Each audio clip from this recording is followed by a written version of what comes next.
മറവി. വിശുദ്ധ ലൂക്ക അറിയിച്ച സുവിശേഷം 22-ാം അധ്യായം 61 62 തിരുവചനങ്ങൾ. കർത്താവ് പത്രോസിൻ്റെ നേരെ തിരിഞ്ഞ് അവനെ നോക്കി.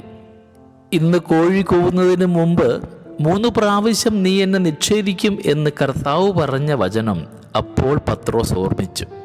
അവൻ പുറത്തുപോയി മനം നൊന്ത് കരഞ്ഞു. എല്ലാം ഓർമ്മിക്കുവാനാണ് ഈ കാലം. വെറുതെ ഇരുന്ന് തീ കായുമ്പോൾ ദൂരെ നോമ്പിൻ്റെ കോഴി കൂവുന്നുണ്ട്. പിന്നെ പുറത്തേക്ക് ഇറങ്ങാതിരിക്കുവാനും കരയാതിരിക്കുവാനും വയ്യ. ഒരേ ഒരു പാപമേ ഉള്ളൂ, അത് വിസ്മൃതിയാണ്. വന്ന വഴികളും എത്തേണ്ട ഇടങ്ങളും മറന്നു പോകരുത്. പാതി വഴിയിൽ പലതും ഉപേക്ഷിക്കുന്ന അതിപ്രായോഗികവാദികളുടെ ചുണ്ടിൽ വിരിയുന്ന പരിഹാസച്ചിരി കാണാതിരിക്കുന്നില്ല.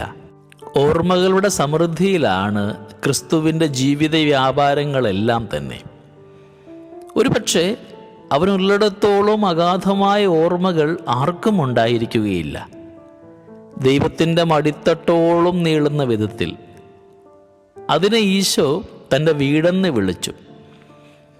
33 സംവത്സരം ഈ വാഴ്വിലൂടെ സഞ്ചരിക്കുമ്പോഴും ഒരൊഴിവുകാലത്തിൽ എന്ന പോലെ അമിത മമതകളോ ഭാരമോ ഇല്ലാതെ ഈശോ ജീവിച്ചത് വിട്ടുപോകുന്ന വീടിൻ്റെ ഓർമ്മകളിലായിരുന്നു.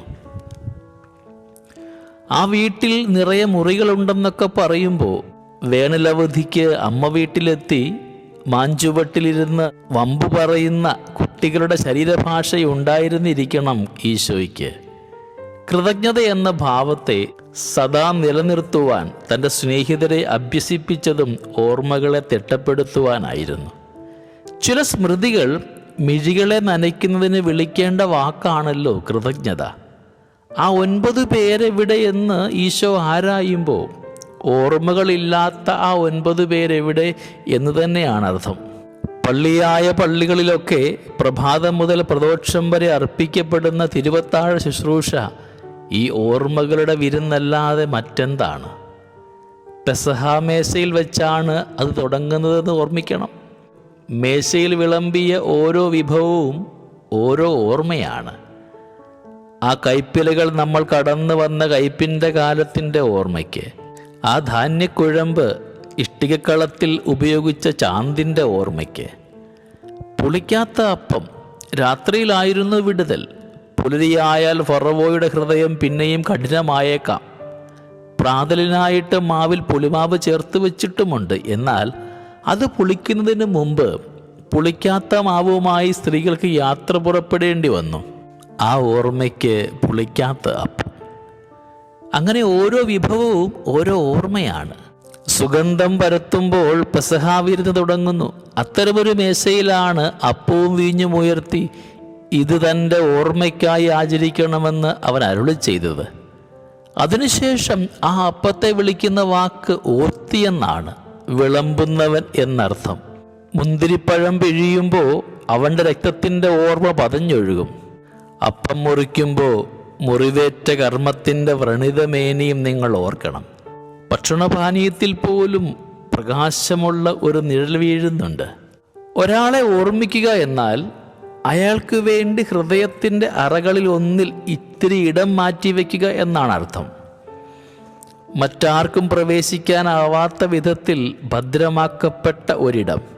നഷ്ടപ്രണയികളോട് ചോദിക്കൂ, അവർ പറയും അതിൻ്റെ സാക്ഷ്യം. വെറുതെ ഒരു സാധാരണ വീട്ടുകാഴ്ചയെടുക്കൂ. ജോലിസ്ഥലത്ത് നിന്ന് മടങ്ങി വന്ന അയാൾ തൻ്റെ ചെറിയ കുട്ടിയോട് പറയുകയാണ്, കുട്ടാ, നീ പറഞ്ഞ പെൻസിൽ ഞാൻ വാങ്ങാൻ മറന്നുപോയി. അവനപ്പോൾ വാവിട്ട് കരയുകയാണ്. പെൻസിലല്ല പ്രശ്നം. ഒത്തിരി തിരക്കുകൾക്കിടയിൽ ഏറ്റവും എളുപ്പത്തിൽ മറന്നു പോകാവുന്ന ഒരാളായി താൻ എന്ന കുഞ്ഞിൻ്റെ വ്യാകുലമാണത്. അല്ലെങ്കിൽ തന്നെ ഈ പ്രാർത്ഥനകൾ എന്താണ്? ഓർമ്മകളിലേക്കുള്ള നിലവിളികളല്ലാതെ. അവൻ്റെ ഒടുവിലത്തെ യാമത്തിൽ പോലും മനുഷ്യൻ അവനോട് ഉണർത്തിയ പ്രാർത്ഥനയോർക്കും. അവനോടൊപ്പം ഉയർന്ന ഒരു കുരിശിൽ നിന്നാണത്. നിന്റെ രാജ്യത്ത് ചെല്ലുമ്പോൾ എന്നെ ഓർക്കണമേ. അയാളുടെ മനസ്സിലും ചില ഓർമ്മകളുടെ പരാഗങ്ങളുണ്ട്. സകലതും ഓർമ്മിപ്പിക്കുന്ന ഒരാൾ എന്ന നിലയിലാണ് ക്രിസ്തു പരിശുദ്ധാത്മാവിനെക്കുറിച്ച് പഠിപ്പിക്കുക. ഉള്ളിലെവിടെയോ ഓർമ്മകളുടെ കനലുണ്ട്. പിന്നെ കാണെ അതിനു മീതെ മറവിയുടെ ചാരം വീണിട്ടുണ്ടാവാം. എന്നാലും ആ കാറ്റ് വീശുമ്പോൾ ഓർമ്മകളുടെ കനൽ ജ്വലിക്കുന്നു. സ്നേഹമുള്ളവരെ, ഇത് നോമ്പ് കാലത്തിലെ വിശുദ്ധവാരമാണ്. ഈ വിശുദ്ധവാരത്തിൽ നാമൊക്കെ ആയിരിക്കുമ്പോൾ ദൈവം നൽകിയ എല്ലാ നന്മകളെക്കുറിച്ചും ഓർമ്മയുള്ളവരായി നന്ദിയുള്ളവരാകുവാൻ നമുക്ക് പരിശ്രമിക്കാം. കൃതജ്ഞതയുടെ കാറ്റ് വീശുമ്പോഴാണ് ഓർമ്മകളുടെ കനൽ ജ്വലിക്കുക. നന്ദിയോടുകൂടെ നല്ല ദൈവത്തിൻ്റെ സന്നിധിയിൽ നമുക്കാവാം. വരും ദിനങ്ങളുടെ എല്ലാ നന്മയും ആസ്വദിക്കുവാൻ നമ്മളെ ഓരോരുത്തരെയും അനുഗ്രഹിക്കണമേ എന്ന് നമുക്ക് പ്രാർത്ഥിക്കുകയും ചെയ്യാം. ദൈവം നമ്മളെ എല്ലാവരെയും സമൃദ്ധമായി അനുഗ്രഹിക്കട്ടെ. നമ്മുടെ കർത്താവ് ഈശോ മിശിഹായുടെ കൃപയും പിതാവായ ദൈവത്തിൻ്റെ സ്നേഹവും പരിശുദ്ധാത്മാവിൻ്റെ സഹവാസവും നമ്മളെല്ലാവരോടും കൂടെ ഉണ്ടായിരിക്കട്ടെ, ഇപ്പോഴും എപ്പോഴും എന്നേക്കും. ആമേൻ.